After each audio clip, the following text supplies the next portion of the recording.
جھوٹے نبی تیار کیے گئے، ختم نبوت پہ حملے کروائے گئے، اور پھر صحابہ کرام کی شان میں جو ہے وہ حملے کروائے گئے، اور پھر حضور کی اہل بیت پر جو ہے حملے کروائے گئے۔ ان تمام کا تنے تنہا جس نے مقابلہ کیا ہے وہ میرے اور آپ کی امام رضا خان کی ذات ہے، اعلیٰ حضرت کی ذات ہے۔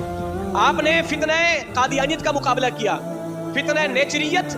کہ جو حدیث کے منکر ان کا مقابلہ کیا، جو رافضیوں کا مقابلہ کیا، خارجیوں کا مقابلہ کیا، اور آپ نے اسی طرح غیر مقلدین کا مقابلہ کیا۔ تنے تنہا میرے امام ڈٹے رہے اور سب کا مقابلہ کرتے رہے، اور مقابلہ کرنے کے بعد پھر خود کہتے ہیں اپنے لیے تحدیث نعمت کے طور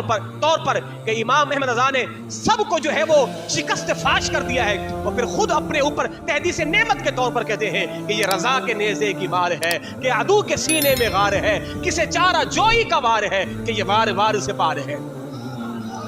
کل کے رضائے خنجر خونخوار برق بار، اعداء سے کہہ دو خیر منائے نشر کرے۔